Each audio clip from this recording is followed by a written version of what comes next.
Hello guys, இன்னைக்கு நம்ம 2018 release ஆன பிக் லெஜெண்ட் அப்படிங்கிற ஒரு வேற லெவலில் ஒரு சஸ்பென்ஸ் த்ரில்லர் படம் தான் பார்க்க போகிறோம். இந்த படத்துடைய ஒன்லைன் என்னன்னா, புதுசாக கல்யாணம் ஆன ஹீரோயின் அவங்களுடைய ஹனிமூனை என்ஜாய் பண்ணலான்னு சொல்லிட்டு தெரியாத காட்டுக்குள்ளே போயிட்டு டென்ட் அடிச்சு தங்கி ரொம்பவே ஜாலியாக என்ஜாய் பண்ணிக்கிட்டு இருப்பாங்க. அந்த சமயத்தில் திடீர்னு நம்மளுடைய ஹீரோயின் காணாமல் போயிடுறாங்க. அவங்க காணாமல் போனதுக்கு அப்புறமா ஹீரோயினுக்கு என்ன ஆச்சு, அந்த காட்டுக்குள்ளே யார் அவங்கள கடத்தினாங்க, ஹீரோயினை திரும்ப கண்டுபிடிச்சாங்களா இல்லையா அப்படிங்கிறது ரொம்பவே விறுவிறுப்பாகவும் த்ரில்லிங்காகவும் ஏன் ட்விஸ்டோடவும் சொன்ன படம் தான் பிக் லெஜெண்ட். இந்த வீடியோக்குள்ள போறதுக்கு முன்னாடி நம்மளோட சேனல் நீங்க இப்பதான் ஃபர்ஸ்ட் டைம் பாக்குறீங்க அப்படின்னா மறக்காம சப்ஸ்கிரைப் பண்ணி வச்சுக்கோங்க. அதே போல இந்த வீடியோக்கு உங்களுடைய லைக்கை போட்டு நம்மளோட சேனலுக்கு கொஞ்சம் சப்போர்ட் பண்ணுங்க. சரி வாங்க இந்த படத்தோட கதைக்குள்ள போயிடலாம். படத்தோட ஸ்டார்டிங் சீன்ல ஒரு அடர்ந்த காட்டை காமிக்கிறாங்க. அந்த காட்டுக்குள்ள ஒரு கப்பல் வராங்க. இவங்க தான் நம்ம ஏற்கனவே சொன்ன மாதிரி ஹீரோயின். ஆக்சுவலா ஹீரோ ஆர்மில ஒர்க் பண்ணிக்கிட்டு இருக்கான். இப்பதான் ரீசெண்டா கல்யாணம் ஆயிருக்கு போல இருக்கு. ஸோ ஹனிமூன் வந்த சமயத்துல ஒரு அட்வென்ச்சர் ட்ரிப்பா இந்த காட்டுக்குள்ள போலாம், அப்படியே 2 நாள் டென்ட் அடிச்சு தங்கிட்டு வரலாம் அப்படிங்கிற மாதிரி நினைச்சு இந்த இடத்துக்கு வந்திருக்காங்க.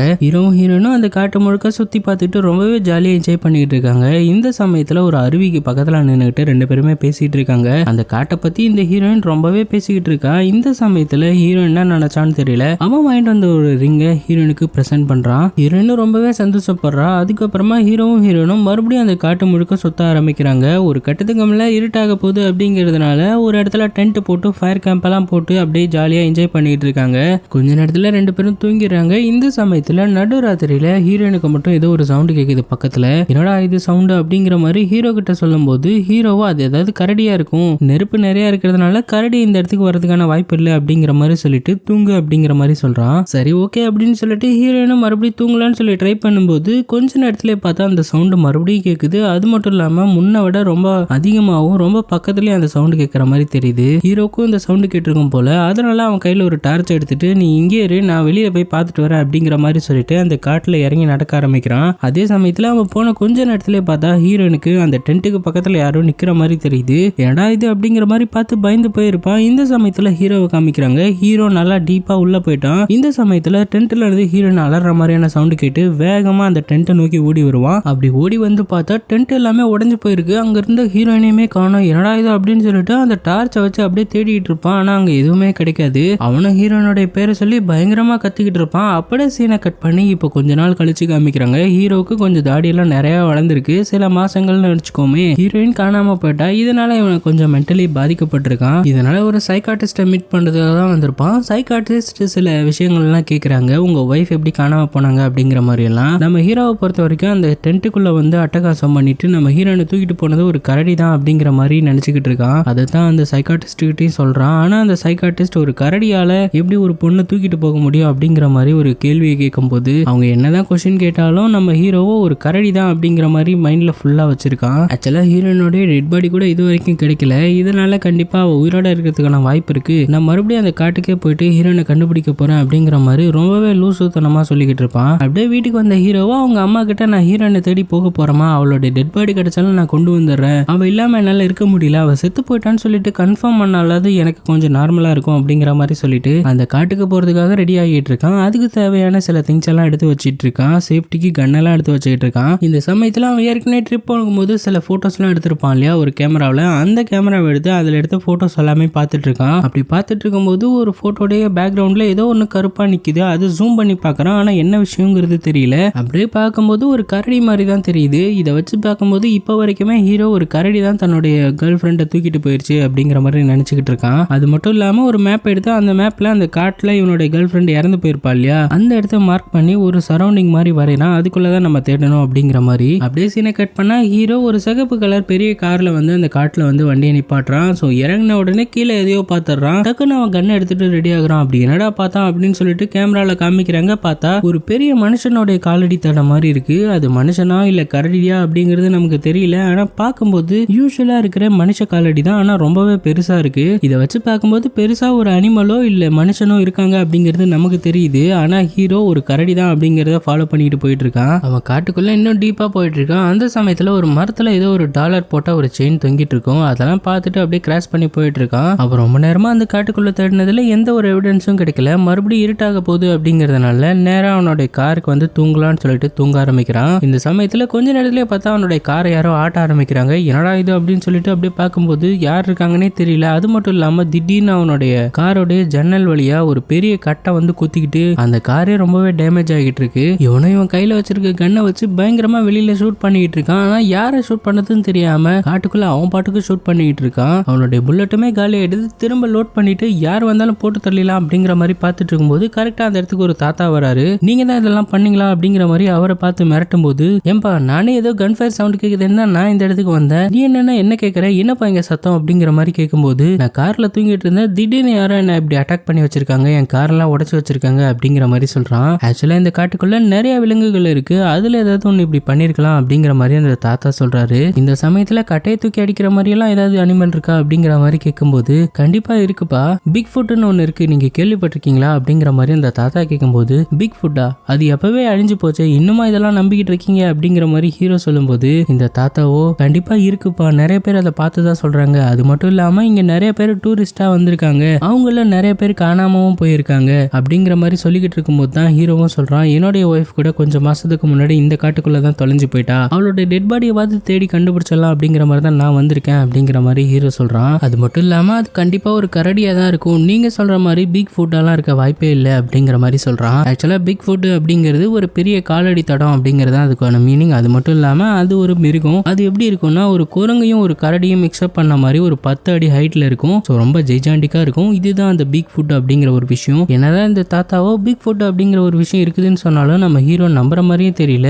நம்ம ஹீரோனை எடுத்துட்டு போனது ஒரு கரடி தான் அப்படிங்கிற மாதிரி முழுசா நம்புறான். தாத்தா எவ்வளவு சொல்லியுமே ஹீரோ கேட்கற மாதிரியே தெரியல. சரி வா, நான் உனக்கு ஒரு விஷயம் காட்டுறேன் அப்படிங்கிற மாதிரி சொல்லிட்டு அந்த தாத்தாவோ ஹீரோவை கூப்பிட்டுட்டு காட்டுக்குள்ள இன்னும் டீப்பா போக ஆரம்பிக்கிறாங்க. அப்படியே போய்கிட்டே இருக்கும்போது தான் தாத்தா சில விஷயங்கள்லாம் சொல்றாங்க. என்னன்னா பல வருஷமாவே பிக் ஃபுட் அப்படிங்கிற ஒரு விஷயம் இருக்கு. இங்க இருக்கிற காட்டுவாசிகள்லாம் பிக் ஃபுட்டை தான் அவங்க கடவுளா வணங்குறாங்க. அது மட்டும் இல்லாம வருஷம் வருஷம் சில சடங்குகள்லாம் பண்ணி அந்த பிக் ஃபுட்டுக்கு பலியெல்லாம் கொடுப்பாங்க அப்படிங்கிற மாதிரி சொல்லிக்கிட்டே அப்படியே நடந்து போயிட்டு இருக்கும்போது பார்த்தா ஆரம்பத்துல ஹீரோ ஒரு செயினை பார்த்தான் இல்லையா ஒரு மரத்துல, அந்த செயினை காமிக்கிறாங்க. இந்த இடத்துல தான் சடங்கெல்லாம் பண்ணுவாங்க அப்படிங்கிற மாதிரியான விஷயங்கள்லாம் தாத்தா சொல்றாரு. இப்படியே பேசிக்கிட்டு அந்த தாத்தாவுடைய கேம்புக்கு திரும்பவும் போறாங்க. அப்படி போய் பார்த்தா அந்த கேம்ப்ல இருந்த எல்லா பொருள்களுமே அப்படியே செதஞ்சு போய் கிடக்குது. எல்லாத்தையுமே களைச்சி போட்டு வச்சிருக்கு. அந்த இடத்துக்கு போயிட்டு அந்த தாத்தா, நான் சொன்னேன்ல அந்த பிக் ஃபுட் தான் இங்க வந்திருக்கு அப்படிங்கிற மாதிரி சொல்லும்போது, இல்ல தாத்தா கண்டிப்பா அது கரடி தான், பிக் ஃபுட்டுங்கிற ஒரு விஷயம் இல்லவே இல்லை அப்படிங்கிற மாதிரி பேசிக்கிட்டு இருக்காங்க. ரெண்டு பேருமே ஆர்கியூமெண்ட் பண்ணிக்கிட்டு இருக்கும்போது அதே சமயத்துல காட்டுக்குள்ள இருந்து ஏதோ ஒரு சவுண்ட் கேக்குது இவங்களுக்கு. உடனே இவங்க வச்சிருக்க கன்னை வச்சு அப்படியே பாயிண்ட் பண்ணிக்கிட்டு இருக்காங்க.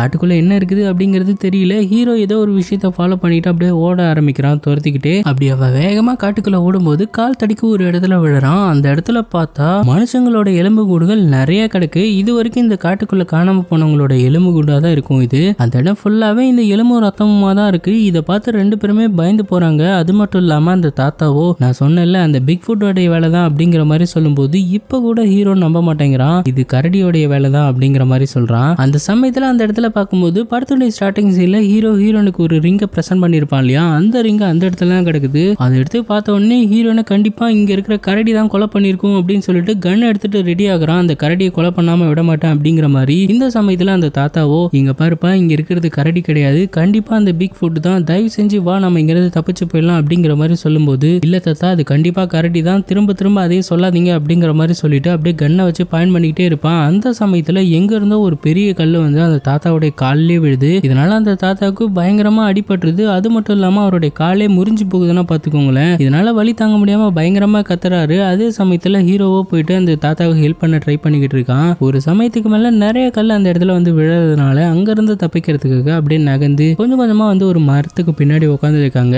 அந்த தாத்தாவுடைய காலம் முறிஞ்சு போச்சு அப்படிங்கிறதுனால அப்போதைக்கு ஒரு குச்சை வச்சு எப்படியோ ஒரு கட்டை போட்டுறான் ஹீரோ. எப்படியாவது அங்கிருந்து தப்பிச்சு போகணும்னு சொல்லிட்டு அந்த தாத்தாவோ வழியை பொறுத்துக்கிட்டு அப்படியே நடந்து வராரு. ஒரு கட்டத்துக்கு மேல அந்த காட்டை விட்டு வெளியில வந்து ஒரு சேஃபான இடத்துல ஃபயர் கேம்ப் போட்டு அன்னைக்கு நைட்டு ஸ்டே பண்றாங்க. என்ன நினைச்சாங்கன்னு தெரியல. இன்னும் சில நாள் அங்கேயே தங்க ஆரம்பிக்கிறாங்க. அங்க பனிக்காலமும் ஆரம்பிச்சிடுச்சு. இது மாதிரி ஒரு நாள் நைட்டு ஹீரோ அந்த தாத்தாவும் தூங்கிட்டு இருக்காங்க. அந்த சமயத்துல அந்த தாத்தாவுக்கு ஏதோ சவுண்டு கேக்குதுன்னு சொல்லிட்டு நடக்க முடியாம அப்படியே எழுந்து என்ன சவுண்டுன்னு சொல்லி பார்க்கலான்னு சொல்லி போவாரு. அப்படியே திடீர்னு ஏதோ ஒண்ணு அந்த தாத்தாவை அட்டாக் பண்ற மாதிரி காமிக்கிறாங்க. இப்ப அடுத்த நாள் காமிக்கிறாங்க. பார்த்தா ஹீரோ தூங்கி எழுந்துக்கும் போது பக்கத்துல இருந்தா அந்த தாத்தாவை காணோம். அந்த தாத்தா எங்கடா போனாரு அப்படின்னு சொல்லிட்டு இவரு அப்படியே அக்கம் பக்கத்துல எல்லாம் அப்படியே தேட ஆரம்பிக்கிறாரு. பார்த்தா அந்த காட்டுக்குள்ள ஒரு இடத்துல அந்த பிக் ஃபுட் அப்படிங்கிற அந்த அந்த மிருகத்தை இப்பதான் காமிக்கிறாங்க. அது வந்து அந்த வயசான அந்த தாத்தாவை பயங்கரமா அட்டாக் பண்ணி அந்த தாத்தாவை அந்த இடத்துலயே சாகடிக்குது. இப்பதான் அவன் முத இந்த மிருகத்தை பாக்குறான். இவன் நேர்ல பார்த்ததுக்கு அப்புறமா தான் அந்த விஷயத்தையே நம்புறான். பிக் ஃபுட் அப்படிங்கிற ஒரு விஷயம் உயிரோட இருக்குது அப்படிங்கறத. அது மட்டும் இல்லாம இந்த தாத்தாவையும் நம்மளுடைய ஒய்ஃபையும் கொலை பண்ண இந்த மிருகத்தை நம்ம சாகடிக்காம விடக்கூடாதுன்னு சொல்லிட்டு அவன் வச்சிருக்கிற கன்னை வச்சு அந்த மிருகத்தை ஷூட் பண்ண ஆரம்பிக்கிறான். இப்பதான் அந்த மிருகத்தை காமிக்கிறாங்க. அந்த மிருகம் பாக்குறதுக்கு மனுஷன மாதிரியே தான் இருக்குது. உடம்பு முழுக்க முடியோட ஒரு கரடி மாதிரியும் ஒரு குரங்கு மாதிரியும் சேர்த்த மாதிரி ஒரு மாதிரி ஹைட்டா கொஞ்சம் பெரிய மிருகமா தான் இருக்குது. இதை பார்த்து அவன் ஷூட் பண்ணிக்கிட்டு இருக்க அதே சமயத்துல அந்த மிருகம் வந்து இவனை பயங்கரமா அட்டாக் பண்ணுது. இவன் மேல நிறைய கோடெல்லாம் போட்டுருது. ஒரு கட்டத்துக்கு மேல இவன் வச்சிருக்க கன்னை வச்சு ஷூட் பண்ணும்போது அந்த இடத்துல இருந்து அந்த மிருகம் தப்பிச்சு போகுது. ஸோ இதுக்கு மேலேயே இந்த மிருகத்தை விட்டு வைக்க கூடாதுன்னு சொல்லிட்டு இவன் நேரா அந்த தாத்தாவோட கேம்புக்கு போறான். அவருடைய கார் அங்க இருக்கு. அந்த கார்ல இருக்கிற சில விஷயங்களை வச்சு நிறைய ட்ராப் எல்லாம் ரெடி பண்றான். அந்த காருக்குள்ள நிறைய லைட் இருக்கும் போல இருக்கு. அந்த லைட் எல்லாம் எடுத்து அந்த ஏரியா முழுக்க அப்படியே சுத்தி பிக்ஸ் பண்ணி விடுறான். அந்த காரோடைய பேட்டரியை வச்சு அந்த லைட் எல்லாத்தையுமே எரிய வச்சுட்டு அப்படியே காருக்குள்ளே வெயிட் பண்ணிக்கிட்டு இருக்கான் இருட்டுற வரைக்கும். கொஞ்ச நேரத்துக்கு அப்புறமா அந்த கார்ல ஒரு கட்டையை வச்சு அந்த ஹார்ன் அடிக்கிற மாதிரி செட் பண்ணி வைக்க அந்த கார் ஹார்ன் அடிச்சுக்கிட்டு இருக்கு. இந்த சவுண்டை கேட்டு அந்த பிக் ஃபுட் வரும் அப்படின்னு சொல்லிட்டு வெயிட் பண்ணிக்கிட்டு இருக்கான். ஒரு இடத்துல ஒரு கத்தியை வச்சு அதுல வந்து கட்டையை கனெக்ட் பண்ணி ஒரு அம்பு மாதிரி ரெடி பண்ணி வச்சுக்கிட்டு இருக்கான். வெயிட் பண்ணிக்கிட்டு இருக்கான். சரியா இவன் நினைச்ச மாதிரியே அந்த பிக் ஃபுட்டும் அந்த இடத்துக்கு வருது. அந்த இடத்துக்கு வந்துட்டு இங்க யாராவது இருக்காங்களா அப்படிங்கிற மாதிரி தேடிக்கிட்டு இருக்கு. அந்த சமயத்துல ஹீரோவா ஆல்ரெடி அந்த கத்தியை வச்சு ஒரு ஈட்டி மாதிரி ரெடி பண்ணி வச்சிருக்கான் இல்லையா, அதை வச்சு அந்த மிருகத்தை பயங்கரமா அட்டாக் பண்றான். ஆனா அந்த மிருகத்துக்கு பெருசா ஒன்னும் எஃபெக்ட் ஆகுற மாதிரியே தெரியல. மறுபடியும் ஹீரோவை போட்டு பொலன்னு பொழந்துட்டு இருக்கு. இதனால அதுகிட்ட இருந்து எப்படியாவது தப்பிக்கணும்னு சொல்லிட்டு வேகமா போயிட்டு அங்க நின்னுகிட்டு இருக்க அந்த கார்ல ஏறிக்கிறான். அந்த கார்ல ஏறினாலுமே இந்த பிக் ஃபுட் அந்த காரை பரட்டி போட்டு ஹீரோவை வெளியில எடுத்து அவனுடைய கழுத்தை நெரிச்சுக்கிட்டு இருக்கு. இந்த சமயத்துல ஹீரோவோ எப்படியோ அங்க இருக்கிற ஒரு கன்னை எடுத்து அந்த பிக் ஃபுட்டோட நெஞ்சிலே ஷூட் பண்ண அது தடுமாறி அப்படியே கீழே விழுது. இந்த கேப்பை யூஸ் பண்ணிக்கிட்டு நம்ம தப்பிச்சாதான் உண்டு அப்படின்னு சொல்லிட்டு அங்க ஆல்ரெடி பெட்ரோலை ஊத்தி வச்சிருப்பான் போல. அதை கொளுத்தி விடலாம்னு சொல்லி பார்க்கும்போது கரெக்டா அந்த அனிமல் மறுபடியும் ஹீரோ அட்டாக் பண்றதுக்காக எழுந்து வருது. அப்படி அந்த பிக் ஃபுட் எழுந்து வரவும் இவன் கொளுத்தி விடவும் சரியா இருக்கு. இதனால அந்த பெட்ரோலோட சேர்ந்து அந்த பிக் ஃபுட்டும் எரிஞ்சு அந்த இடத்துல சாகுற மாதிரி காமிக்கிறாங்க. ஹீரோவும் பயங்கரமான அடிபட்டு இருக்கிறதுனால அப்படியே எழுந்து